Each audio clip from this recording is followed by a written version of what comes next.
Vamos mais uma vez trabalhar com a economia e dessa vez nós iremos trabalhar um pouco sobre a teoria quantitativa da moeda e suas implicações no mercado, ok? Então, o que é a teoria quantitativa da moeda? A teoria quantitativa da moeda é uma teoria clássica, né? Significa dizer que é aquela teoria que acompanhava SEI, onde a oferta ela cria a sua própria demanda. E essa teoria quantitativa da moeda, ela vai mostrar a relação que existe entre o volume de moeda e os preços existentes. Tá? Então, para isso é bom a gente entender a fórmula da teoria quantitativa da moeda para a gente poder interpretar várias situações. Vem comigo e acompanhe aqui na nossa tela. Então, vamos observar o que é a teoria quantitativa da moeda. A teoria quantitativa da moeda é o modelo clássico, como eu falei, aquele modelo ligado à lei de SEI, em que a oferta cria a sua própria demanda. E aí essa equação aí ela vai estabelecer uma relação entre o lado monetário da atividade econômica aqui, né, e o outro lado, o lado real da atividade econômica, que são os preços dos bens e serviços. Então eu vou ter uma relação nisso aí.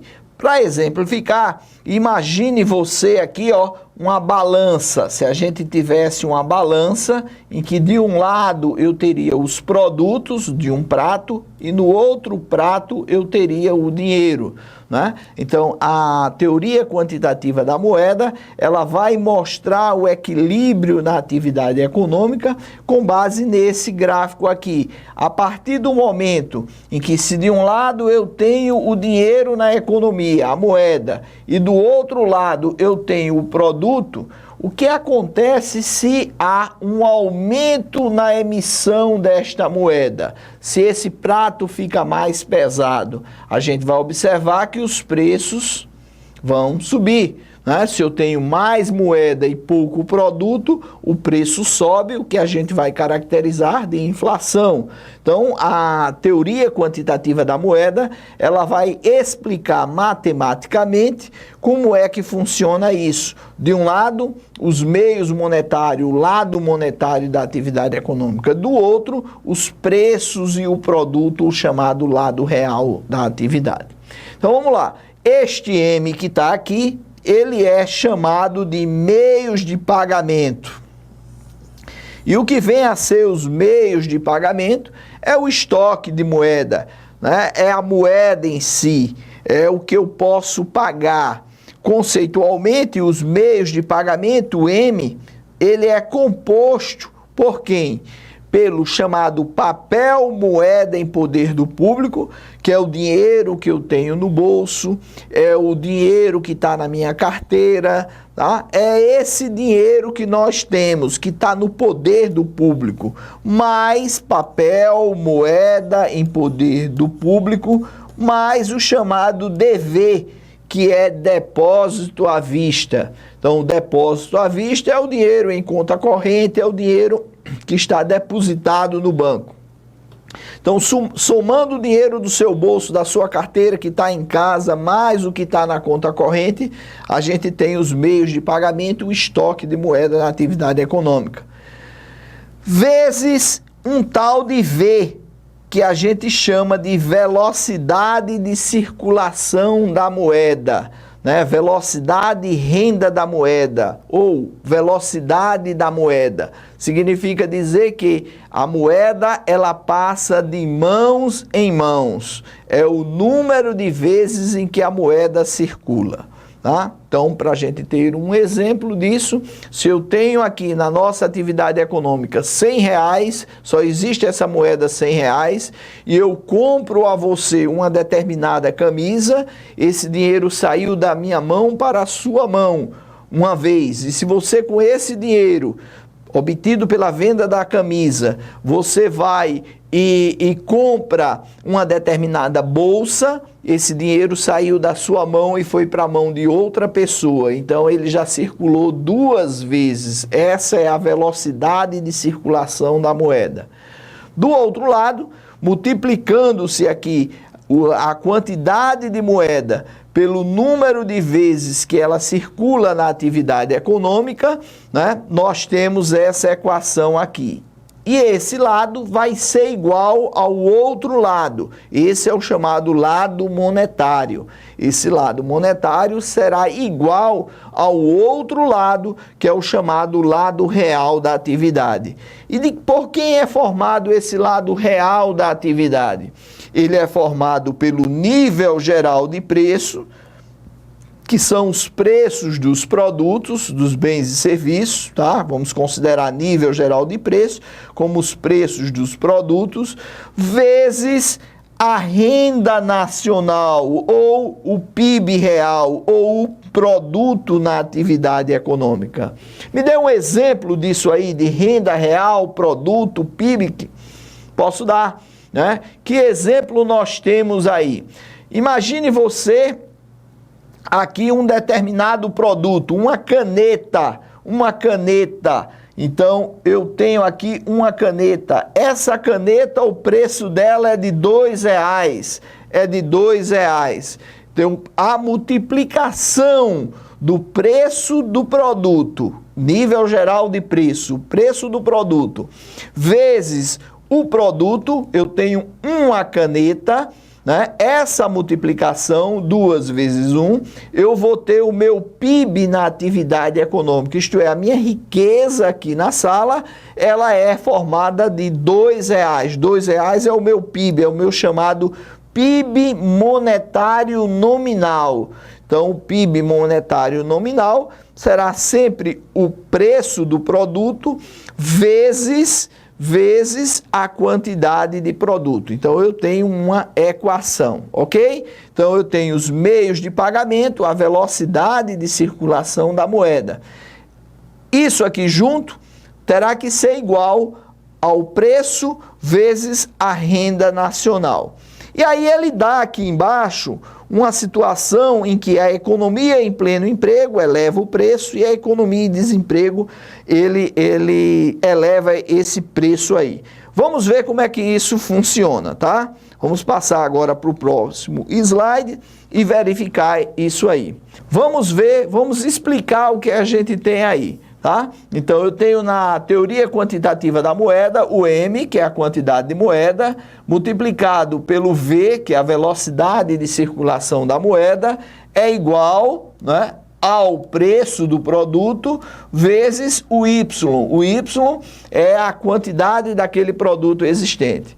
O V é a velocidade de circulação da moeda. Essa velocidade de circulação da moeda, no curto prazo, a gente chama ela de uma constante, ela não varia. Então, geralmente, as pessoas, elas costumam trocar de moeda, fazer compra e aquisição praticamente no mesmo nível. Então, no curto prazo, as pessoas têm os mesmos costumes, compram as mesmas coisas, não há tanta modificação na velocidade de circulação da moeda. Ela é tida como constante, tá? Então, ela é dada como constante, ela não vai mudar. E o que é que nós vamos ter aí? Ora, se de repente o governo decide aumentar o volume de moeda em circulação, então eu vou ter aqui, ó, vou fazer aqui de novo, o M vezes o V é igual ao P vezes o Y. O que é que irá acontecer? Se esse V é constante, se esse V não vai mudar, e o governo, de repente, emitir mais moeda, colocar mais moeda em circulação, eu terei duas situações, tá? Poderá ocorrer duas situações. Primeira situação, se nós estivermos no pleno emprego. Então, vamos lá, pleno emprego. O que é o pleno emprego? Toda a economia empregada, todos os fatores empregados, não existe nada ocioso. Imagine você trabalhando todo o horário, sem nenhum tempo a mais, todos os recursos ocupados, todas as empresas ocupadas. Numa situação de pleno emprego, o indivíduo não teria como aumentar a produção de Y. Vamos dar um exemplo concreto disso aí. Vem para cá e observa. Imagine você que nós temos aqui uma fábrica de lápis. Né? E nessa fábrica de lápis nós temos só 2 empregados que trabalham o dia todo, trabalham as 44 horas semanais, já computadas horas extras e tudo mais, certo? Havendo mais moeda em circulação, esses trabalhadores, eles não terão condições de produzir mais caneta. Por quê? Porque ele já ocupa todo o tempo, já fez toda a hora extra, a legislação não permite mais a ampliação disso, não existe mais máquinas modernas que possam produzir mais caneta do que o que a fábrica já tem. E o que é que vai acontecer? A produção continuará a mesma. Haverá um aumento na oferta de moeda, que vai provocar uma elevação na procura por caneta. E como eu não posso atender a esse excesso de demanda, haverá um aumento de preço, ok? Então, vem para cá para a gente ver essa situação. Aumento monetário, volume constante, obrigatoriamente esse lado daqui, por ser uma igualdade, teria que aumentar. Para ele aumentar, eu tenho que aumentar o P ou o Y, ou os dois. O Y, que é o produto, que é a caneta que eu dei o exemplo, eu não tenho condições de produzir mais, porque eu já estou no pleno emprego. O que é que irá acontecer? Se eu não posso aumentar o Y e eu tenho que aumentar esse lado da atividade econômica, o que me sobra é o aumento no nível de preço, ocasionando a inflação. Então, uma das explicações clássicas é que na moeda, no volume monetário, se eu aumento a quantidade de moeda em circulação, havendo pleno emprego, o que vai gerar na atividade econômica é apenas um aumento de preço, sem que haja aumento do produto na atividade. Uma outra situação que pode ocorrer, a situação 2 aqui, é que eu não trabalhe no pleno emprego, é que eu trabalhe no chamado desemprego, tá? Numa situação de desemprego, o que ocorreria caso houvesse o aumento da moeda? Então, nós teríamos essa outra situação. Eu teria a moeda, a velocidade de circulação, que ela é constante, tá? E aí eu teria o aumento no volume de moeda. No outro lado, eu teria o preço do produto e a quantidade de produto existente. Ora, o que é que vai ocorrer? Se esse lado aumenta, este outro aqui terá que aumentar. Né? Esse outro aqui terá que aumentar. E eu poderia aumentar a quantidade de moeda, mas eu poderia também não elevar os preços, apenas aumentar a capacidade de produção. Por quê? Porque existe alguém desempregado. Vem para cá para eu dar aquele outro exemplo. Então, naquela fábrica da caneta, com 2 funcionários, eu recebo uma maior demanda por caneta, uma maior procura por caneta em função de quê? Do maior volume de moeda colocado em circulação. Mais moeda de circulação, mais desejo para comprar a caneta. Como eu tenho somente 2 empregados, mas que existe no mercado mais pessoas querendo emprego, eu posso contratar essas pessoas, adquirir essa mão de obra, e essa mão de obra que vem à fábrica, mais trabalhadores vindo, eles podem aumentar a capacidade de produção, sem necessariamente aumentar o preço. Então, eu vou adequar a minha oferta, né, à demanda existente, sem que haja elevação dos preços. Então, numa situação de desemprego, o aumento no estoque de moeda poderá significar que não haverá necessidade de aumento de preço. Eu posso aumentar a minha capacidade de produção sem mexer no preço. E também posso aumentar, né, os preços com o aumento dessa capacidade de produção. Ok? Então vamos para cá para eu mostrar uma pegadinha existente nos concursos. Tem algumas questões no concurso que ele diz assim: observando uma situação de desemprego, então ele frisa que você está numa situação de desemprego, e de acordo com a teoria quantitativa da moeda, aí você sabe que é essa, e a situação é desemprego, havendo um aumento dos meios monetários, havendo um aumento no estoque de moeda, haverá obrigatoriamente o aumento nos preços, haverá aumento de preços, haverá inflação? Claro que não, obrigatoriamente não. Ele disse que haveria obrigatoriamente, você vai dizer que não. Por que não vai ser? Porque eu posso manter o preço constante e como eu tenho desemprego, eu elevo a quantidade produzida, e elevando a quantidade produzida, eu igualo essas duas equações, ok? Então é isso que eu queria mostrar sobre a teoria quantitativa da moeda. Agora vem para cá para a gente falar um pouco sobre a demanda agregada. O modelo keynesiano é um modelo em que ele é inspirado na demanda agregada. A demanda agregada é a procura por todos os bens e serviços existentes na atividade econômica. Anteriormente, nós vimos que Say dizia que a oferta criava a sua própria demanda, que existia a necessidade de ofertar o produto e que para essa oferta teríamos uma demanda, uma procura na igual proporção. O que aconteceu foi que na década de 29 e 30, com a chamada Grande Depressão, isso foi questionado. Se as empresas produziam, se as empresas ofertavam e existia uma demanda para isso, não haveria nenhuma crise na atividade econômica, não haveria nenhuma crise duradoura na atividade econômica, não haveria desemprego na atividade econômica.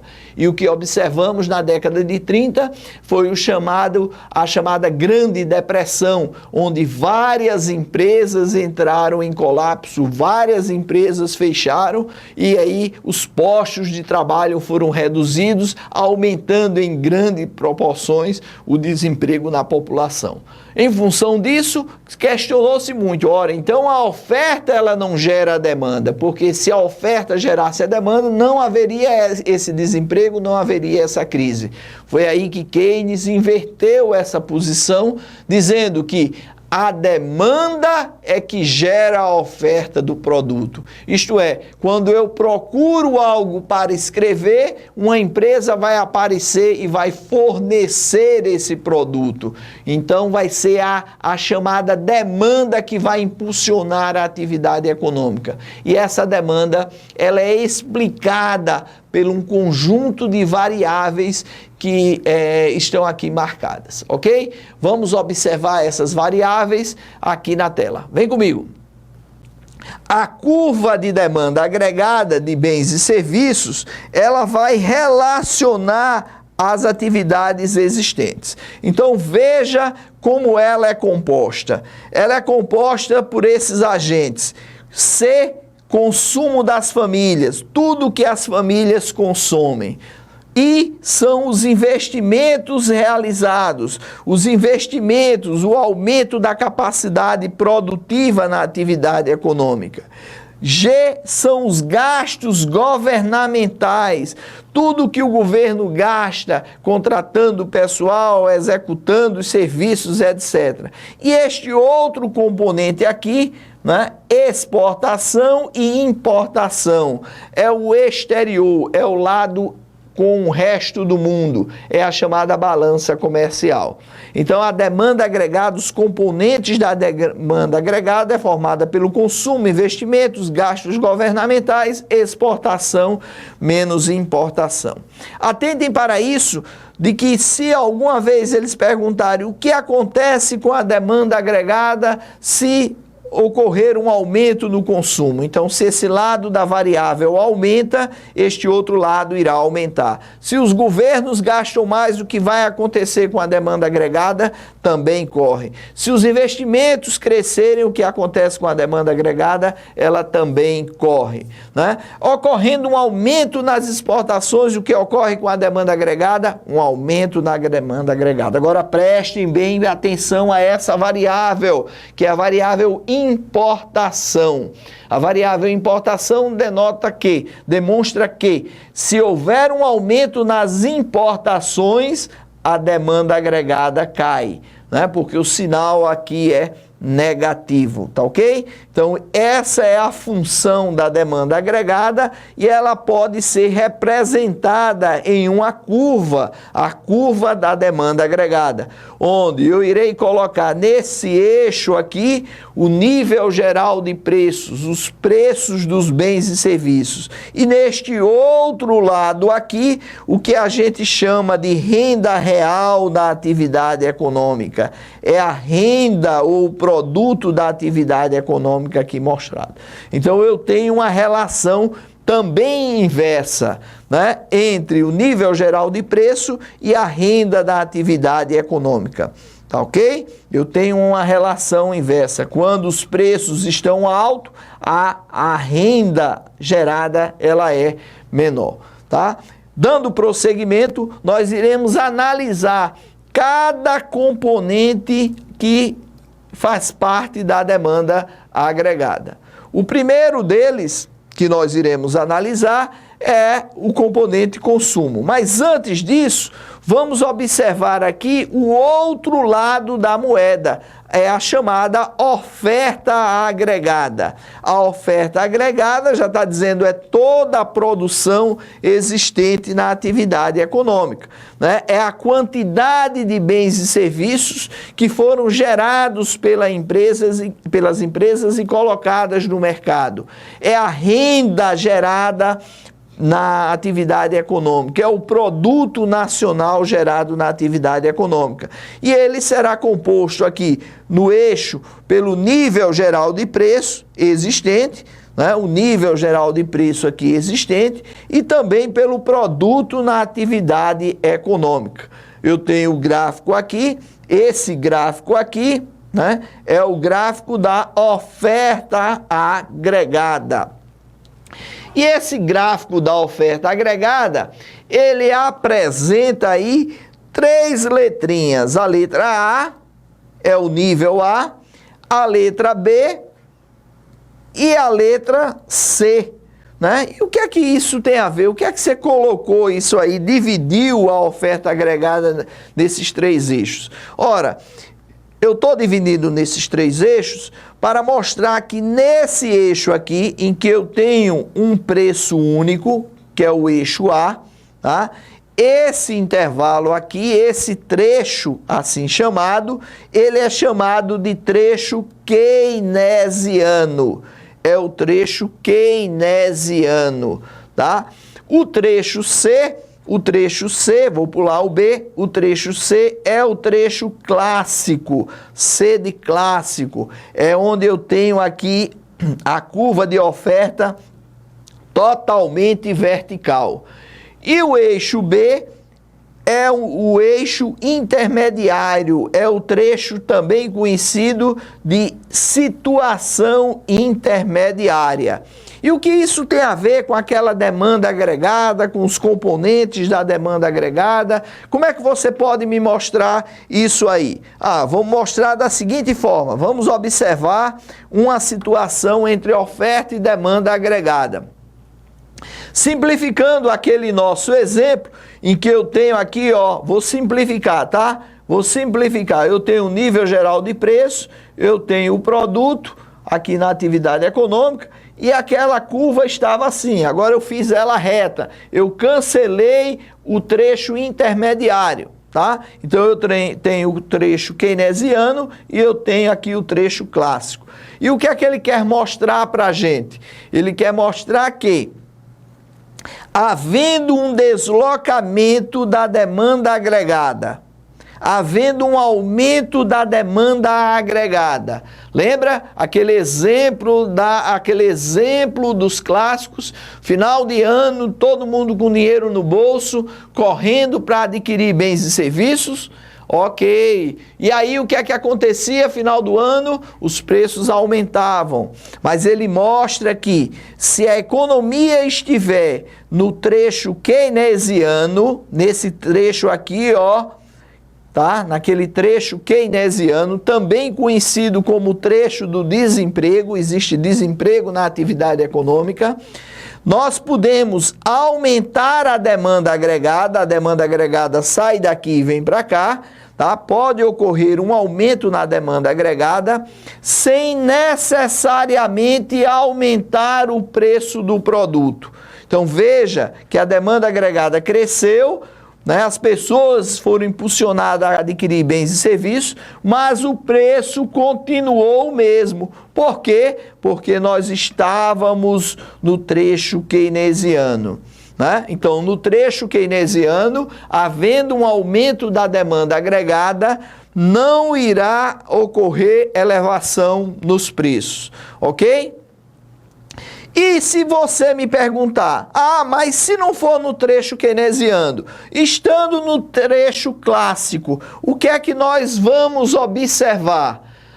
Se a demanda agregada DA1 elevar, passar para DA2, né? E esse aumento ocorrer no trecho clássico, isto é, no trecho do chamado pleno emprego, onde a gente não tem mais ninguém sem trabalhar, um aumento da demanda agregada vai proporcionar aumento no nível geral de preço. Aumento no nível geral de preço. Então, fiquem bem atentos para essa situação. Se a demanda agregada crescer ou diminuir, tá? No trecho keynesiano, os preços permanecem constantes. Se isso ocorrer no trecho clássico, haverá uma oscilação no nível geral de preço e, se a demanda crescer, no caso, haverá inflação. Tá certo? Aqueles componentes que eu falei do consumo, eles estão aqui presentes, tá? Do consumo não, perdão, da demanda agregada. Então, vocês devem lembrar que a demanda agregada, ela é formada, tá? Só para recordar aí, ó, pelo consumo, mais os investimentos, certo? Mais aqui, ó, mais os gastos do governo, mais a exportação, menos a importação. E o consumo, ele é o quê? O consumo é o consumo das famílias e ele é uma função da renda, isto é, quando a renda aumenta, aumenta o consumo. Mas o consumo não está somente ligado à renda. Existem outros componentes desse consumo, como por exemplo, o consumo autônomo, tá? O consumo autônomo, a propensão marginal a consumir, que é este B aqui, e a renda do indivíduo. Então eu tenho o consumo autônomo, que é o consumo que independe da renda. Por exemplo, você não trabalha, mas está vivo, está em pé, você consome, alguém paga para você. Então esse é o consumo autônomo, aquele que não tem renda, mas consome. A propensão marginal a consumir é essa inclinação da função consumo, é esse Bzinho aqui. E na prática, o que é que ela mostra? Ela mostra o percentual da renda que foi gasta no consumo, tá? Então, se você tem uma renda de R$1.000 e você consome R$800, esse Bzinho aí, essa propensão marginal a consumir é de 0,8. Então você consome 80% da renda, tá bom? Então essa é a propensão marginal a consumir, é o percentual da renda que você utiliza no consumo. Tem mais alguma coisa? Tem, claro que tem. Muitas vezes no concurso ele não dá a função consumo, ele dá a função poupança para você achar a função consumo. E o que é a poupança? É tudo que sobra do consumo, tudo que sobra da renda do indivíduo. Então vamos falar lá, vamos pegar aqui o seguinte exemplo. A renda do indivíduo, o Y, ela é formada por duas parcelas. O que ele consome mais o que ele poupa. A poupança é simbolizada pela letra S de poupança em inglês. O que é que ele está me dizendo? Ora, se sua renda é de R$1.000 e você consumiu 800, então a sua poupança ela é de 200, ok? Então nós temos essa função aqui, que trocando de lados, a poupança é a sua renda menos o que você consumiu, tá? Então, de posse da sua renda, retirando o consumo, o que sobra é a poupança. E aí a gente pode derivar da função consumo. É o S de poupança, aquela propensão marginal o consumo autônomo, perdão, que era o A, aqui vai se formar a despoupança, tá? E a propensão marginal a poupar, isto é, qual é a parcela da renda que você poupa, é 100% menos o que você consumiu. Naquele nosso exemplo, se a sua propensão marginal a consumir foi de 0,8, ou 80% da renda, qual é a propensão marginal a poupar? Será 1 menos a propensão marginal a consumir. No seu caso, 1 menos 0,80, 0,2. Então, eu sei que toda vez que eu somo a propensão marginal, né, a consumir, a propensão marginal a consumir, mais a propensão marginal a poupar, o valor terá que ser igual a 1, ok? Em seguida daquela nossa função, nós temos o investimento, a função investimento. E o investimento, ele pode ser um elemento da demanda agregada, um elemento da demanda agregada, quando você vai comprar o cimento, quando você vai comprar uma máquina, né? Então é um elemento da demanda agregada. Você está consumindo, você está demandando isso aí. E também ele é um elemento da oferta agregada. Quando a empresa adquiriu a máquina, num primeiro momento, e num segundo momento ela aumentou a capacidade de produção.